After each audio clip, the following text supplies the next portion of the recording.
Hi students, in this class we are going to study about the physical and chemical properties of silk.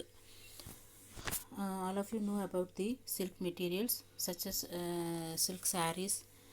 So here first we are study about these physical properties of silk.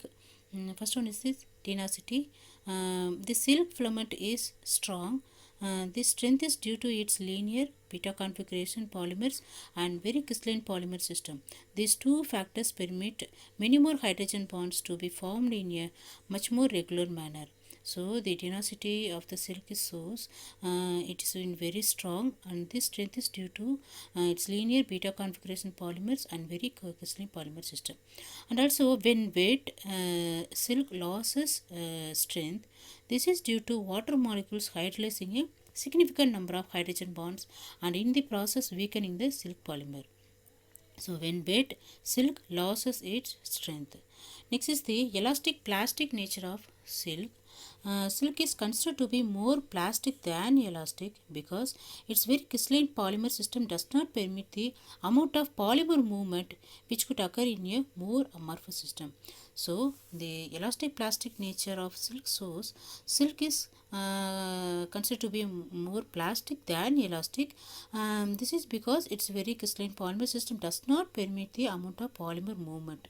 Okay, and also hence if the silk material is stretched excessively, the silk polymers which are already in a stretched state, that means they have a beta configuration,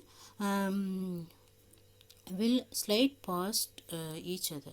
So the process of stretching ruptures a significant number of hydrogen bonds. That means in the process of stretching breaks a hydrogen bonds.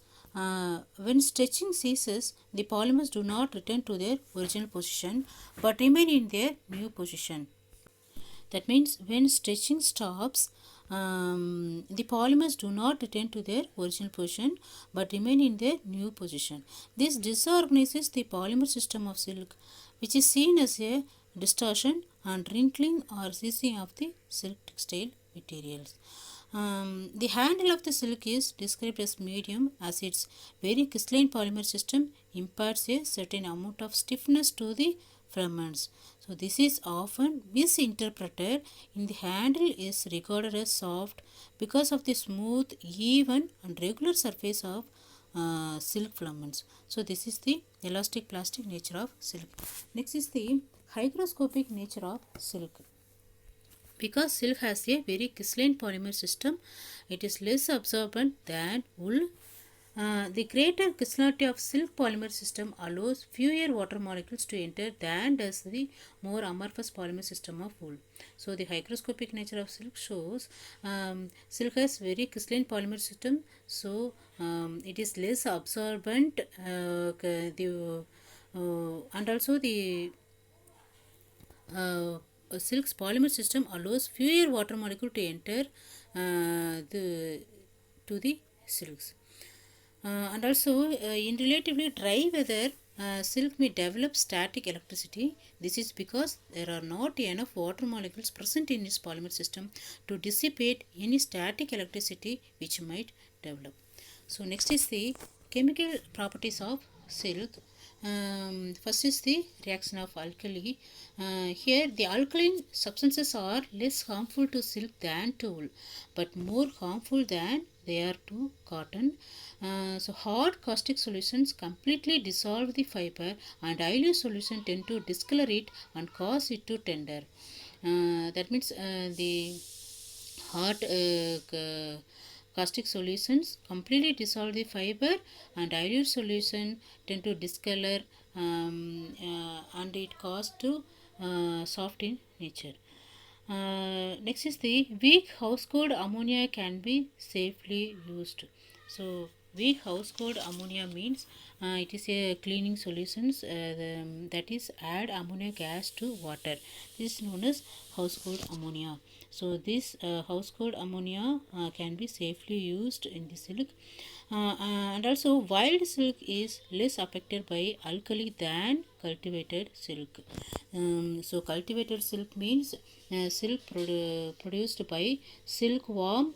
That means in mulberry silkworm is known as the cultivated silk, and wild silk is comes from the cocoons of silkworms that semi-autonomously in forest.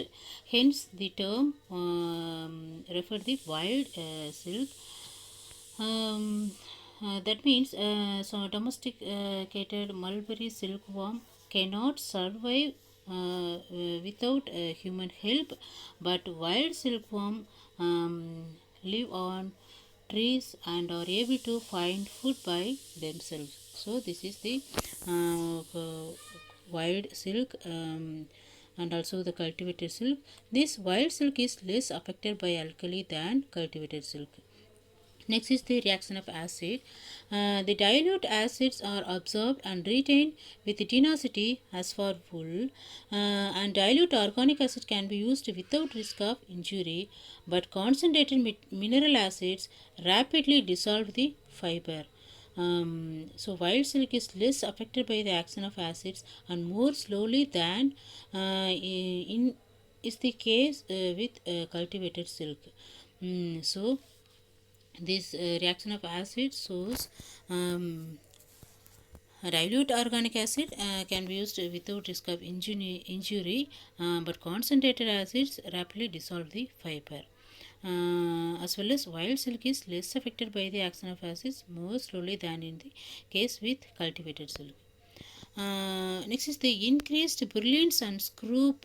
Scroop means crisp feel are imported to silk by treatment in a dilute solution of sulfuric, acidic and other acids which are tried in the fabric. So a mixture of silk and wild silk treated in this way produces silk crepe, the effect being due to the fact that they both has little or no action on the latter fiber. This shows if by the treatment in a dilute solution of sulfuric acidic and other acids which are dried in the fabric and increase the brilliance and scroop of the silk material. Okay, and also bleaches suitable for silk are the same as for wool. The yellow color in wild silk is very persistent, which with the result that it is very difficult to bleach it a pure white.